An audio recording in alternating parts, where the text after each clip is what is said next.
Today I'm going to show you how to apply for the stimulus loans that the government passed in Congress recently. The first thing you do is go to your browser and put in SBA, sba.gov for the Small Business Administration. And from there, you go to funding programs, coronavirus relief options. Now, a lot of my friends and family have already applied for this and gotten it, but a lot of my friends have not. And I just wanted to put this out there to help them because I was fortunate enough last week to spend a lot of time looking into this. So you scroll down in your 4 funding options. Okay, the 2 on the right are if you already have a relationship with the SBA and have already done loans with them. That doesn't apply to me or most people. So what applies to me is the 2 on the left. Okay, these are stimuluses that you can be forgiven for, loans that are forgivable. And that's what I'm interested in. The first one I suggest is the EIDL loan advance for $10,000. Click on that. You can apply for that right now on your computer at home. And it's eligible, you have to be a U.S. owned business, and this loan will be forgiven. It will not have to be repaid. Okay, so you can scroll down to the bottom of the eligibility, and here's the application right here. It's straightforward. You guys can apply for this in like 20 minutes. I don't have more than 500 employees. I'm not a criminal. And I suggest you read these. I've already done that. So I'm not a lobbyist either. And the next page is what I filed at the Secretary of State, my legal business name. Then what do I call myself on the side of my building? My employee ID number, which is also the federal ID number, tax ID number, or social security number if you're sole proprietor. And then you just go through and click on the appropriate things. You'll need your QuickBooks, or you'll need your accounting to know what's your gross revenue for 12 months prior to January 31st, 2020. And you'll also need to know your cost of goods sold for the same time frame. And the rest of it doesn't apply to me, but if you're a rental property owner, if you're a nonprofit, if you're a faith-based entity, you can just look at this, see if any of that applies to you. And then the rest is pretty self-explanatory. Be careful right here. Number of employees as of January 31st, 2020. And then you click next, and that takes you to the business owner information, which is pretty straightforward.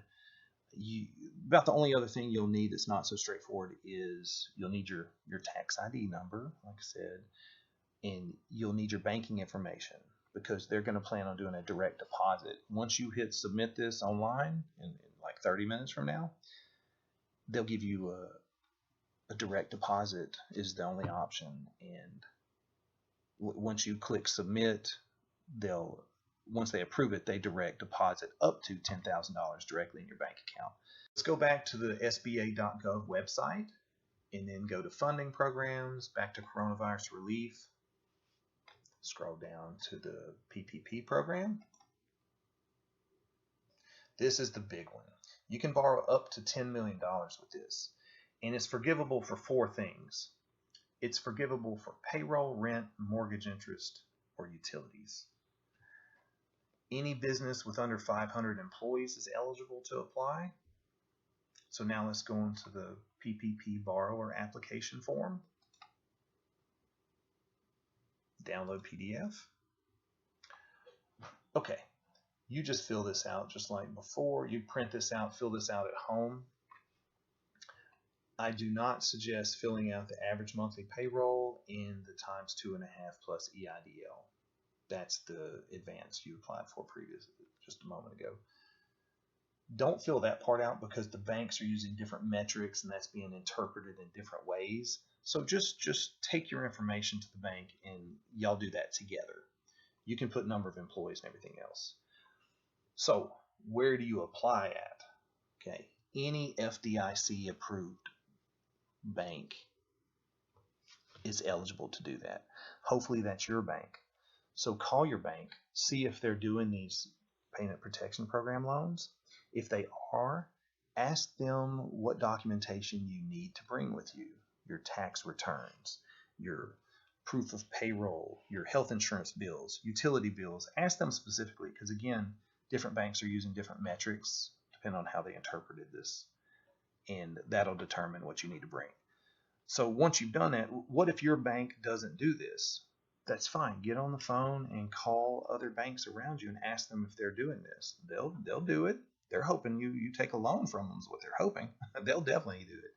I couldn't use my bank, so I ended up calling the next bank, and lo and behold, they had me down there in like 20 minutes, and we were applying for this thing Friday afternoon, and I've never met them once until then. So I had this done on Friday. They were very, hoping that I would end up taking loans from them. But I'm just interested in the forgiveness part. Oh, and if a bank, you do need to have an idea of how much money you're going to borrow. What is your average monthly payroll times 2.5 plus your IDL? You need to already have that like written in your notes and an idea, so that if they make a mistake and they say, oh, you're eligible for $7,000 and you should have been eligible for 25,000, or you should have been eligible for 50,000 and they're approving you for 25. You need to have that in mind so that if they're doing it wrong and won't listen, then you'll need to go to another bank. It's just that, that's business. But you do need to know what you're talking about so people don't mess you up on accident. They may have made a mistake, just a simple mathematical error. And if they don't acknowledge that, you will need to go somewhere else. And that's it. You can go to the bank, apply, and be on the road to recovery. Now, if you have not been paying your employees, that's okay because this is based on last year's payroll. So they're basing this on last year's payroll. Again, don't let somebody tell you that, oh, you haven't been paying your employees, you're not eligible. That's again, go to a different bank. You are going to apply for this in some amount of time. We don't know yet. They're going to deposit this in your account, right? You can back pay your employees. That's what this is all about.